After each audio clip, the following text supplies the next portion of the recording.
One of my favorite things about traveling around the world so much is that most of my friends are international and English isn't necessarily their first language.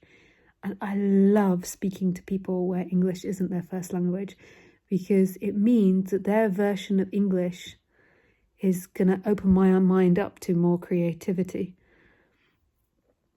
Because every language has a different way of looking at things and interpreting the world. So then when they come to English as their second language, so they're used to speaking their first language, they bring that into English. And oh my God, it's orgasmic as an English lover, like an English language lover. I love the way the French speak English, or the Germans speak English, or the Italians speak English, or the Japanese speak English. Don't ever try to, for me, please don't ever try to get the perfect English grammar or the perfect English sentencing. Bring in your language. Bring in the way that your language interprets things.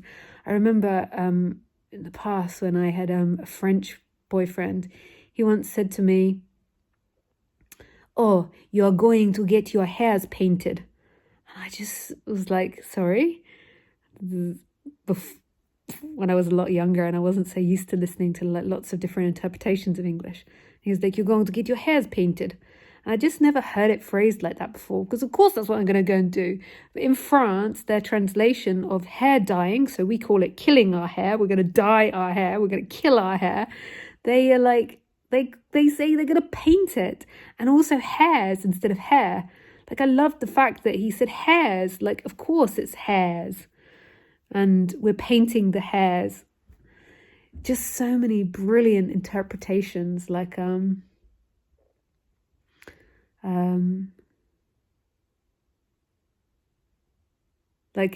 German, a glove is like a sock for the hand. I mean, so brilliant. Don't say to me a glove, say, "Where is your sock for your hand?" I love that. That's such a better, more creative way than saying a glove, a sock for the hand. I love it. I love it. Another one that I love in Germany is, I think turtle, the way you say turtle is a frog with a shell. I mean, English people, why did we not think of this as much better than the word turtle? A frog with a shell. I just love it. I love interculturalism, if that's a word. I love speaking with people from all different cultures and bringing in the creativity of their culture. Like screw a perfect English. Like, I'm sure that I'm not allowed to say these sort of things. I don't want a perfect, well-spoken English. I want creativity. I want a frog with a shell. I want a sock on my hand. I want hairs painted. And there's just so many when you go to different cultures, like the different way they translate and the different way they phrase things. So incredibly beautiful. Sometimes when I'm speaking to people, they try to get the perfect English grammar or the perfect translations. And I'm just like, don't, please, not for me. Please give me your most creative translations. I love it. I love the way your English, because there is no one English. It's like languages are something that's evolved, and let's let it evolve more. Let's let it get super creative. Let's make this language that's mixed from everything.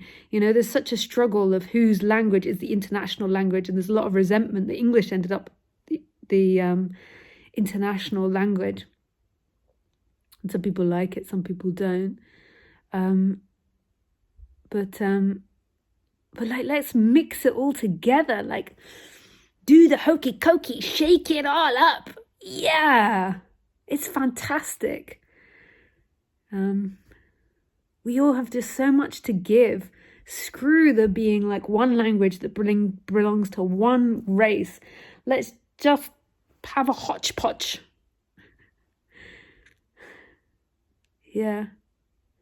So if you're speaking English with me, and I'm so sorry that I can't speak really other languages. I speak a bit of German now and a little bit of French, but I am trying, but my brain really struggles to speak other languages. But please, when you speak English to me, please bring in your culture and your way of saying things. I love it. It does it for me. Yeah.